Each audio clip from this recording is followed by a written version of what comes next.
مسجد نبوی کی زیارت کے کچھ آداب بھی جان لیتے ہیں۔ دیکھیے، مسجد نبوی میں جب آپ داخل ہوں تو سب سے پہلے دایاں پیر آگے کریں اور اس کے بعد آپ پڑھیے بسم اللہ والصلاۃ والسلام علی رسول اللہ اللہم افتح لی ابواب رحمتک۔ تو اس کے علاوہ بھی اور دعائیں ہیں، آپ وہ بھی پڑھ سکتے ہیں۔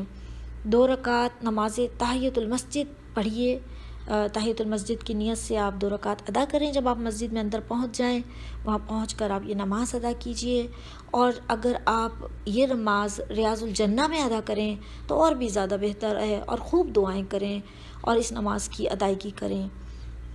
اور دیکھیے، پھر اس کے بعد آپ حضور صلی اللہ علیہ وسلم پر نہایت ادب اور نہایت احترام سے درود و سلام عرض کریں، اور سلام کے لیے یہ الفاظ بھی کہہ سکتے ہیں: السلام علیک ایھا النبی رحمۃ اللہ وبرکاتہ صلی اللہ علیہ وجزاک عن امتک خیر الجزاء۔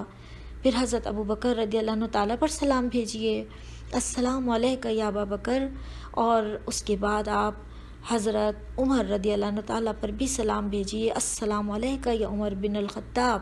اس طرح آپ ان پر سلام پیش کریں، اور جو زائرین ہیں زیادہ سے زیادہ مسجد نبوی میں ٹھہریں، کثرت سے دعا اور استغفار کریں، ذکر و اذکار کریں، تلاوت قرآن کریں، اور دیگر نفلی عبادات اور اعمال صالحہ کرتے جائیں۔ مسجد سے نکلتے وقت جب نکلنے لگیں تو اس وقت بھی اللہ تعالیٰ سے بے حد و حساب دعائیں مانگیں اور گڑ گڑا کر دعائیں مانگیں، اور جتنا زیادہ ہو سکے اپنا وقت دعاؤں میں صرف کریں۔ اور اس کے علاوہ اب میں کچھ وہ باتیں بتاتی ہوں کہ جو آپ کو وہاں پہ ممنوعات ہیں، جو کہ آپ کو جن سے بچنا چاہیے، ٹھیک ہے؟ آپ وہ ضرور ان باتوں کو سمجھ لیجئے اور ان باتوں کو کرنے سے ان کے اجتناب برتیے۔ جیسے حجرہ نبوی صلی اللہ علیہ وسلم کی کھڑکیوں اور مسجد کی دیواروں کو برکت کی نیت سے چھونا یا چومنا یا طواف کرنا جائز نہیں ہے۔ یہ سب بدعتیں ہیں، ان سے بچنا چاہیے۔ اسی طرح حضور صلی اللہ علیہ وسلم سے سوال کرنا، شفا کا سوال کرنا یا کسی اور طرح کی چیزوں کا سوال کرنا یا طلب کرنا، یہ بھی جائز نہیں ہے۔ یہ سب چیزیں ہمیں اللہ تعالیٰ سے مانگنی چاہیے، اور اس طریقے سے ہمیں اللہ سے مانگ کر ہی عبادت کرنی چاہیے۔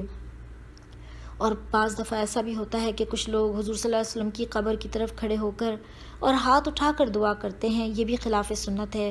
مسنون تو یہ ہے کہ آپ قبلہ رخ ہو جائیں اور پھر اللہ تعالیٰ سے مانگیے۔ اور پھر اس کے علاوہ یہ بھی میں آپ کو بتاؤں کہ حضور صلی اللہ علیہ وسلم کی حجرہ مبارک کے پاس، قبر کے پاس کھڑے ہو کر آواز بلند کرنا، زور زور سے بولنا یا دیر تک ٹھہرے رہنا مناسب نہیں ہے۔ بے شک بے حساب درود پڑھیے اور پڑھتے جائیے، لیکن وہاں رکے نہیں اور زیادہ ٹھہرے نہیں۔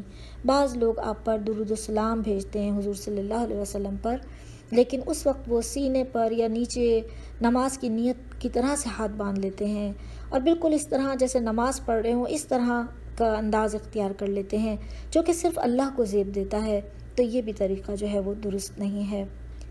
اور ایک چیز اور بتا دوں آپ کو کہ موجودہ جو ممبر ہے حضور صلی اللہ علیہ وسلم کا، اور وہاں پر جو ریاض الجنہ کے جو ستون ہیں ان سے برکت مانگنا اور ان کے پاس کھڑے ہونا اور ان کو چومنا، یہ سب کچھ بھی جو ہے، اور وہاں پہ صرف ستونوں کے حوالے سے اس کو یہ سمجھنا کہ ان سے ہمیں خیر و برکت حاصل ہوگی، اور تو یہ بھی جو ہے وہ مناسب نہیں ہے۔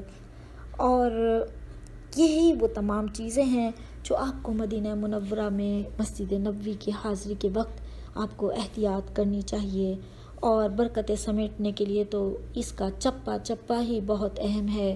پورا مدینہ منورہ ہی پاک ہے اور عظیم ہے، یہاں کی ایک ایک گلی، ایک ایک ذرہ مٹی کا بہت مقدس ہے، تو پھر مسجد نبوی کی کیا بات ہے۔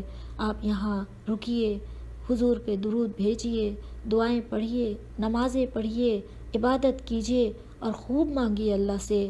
تو بس اس ویڈیو میں مختصراً میں نے آپ کو بتایا ہے۔ اللہ کرے کہ یہ ویڈیو آپ کے لیے بہت فائدہ مند ثابت ہو۔ مجھے اجازت دیجیے، اپنی دعاؤں میں یاد رکھیے گا۔ اجازت دیجیے، اللہ حافظ، اللہ نگہبان، فی امان اللہ۔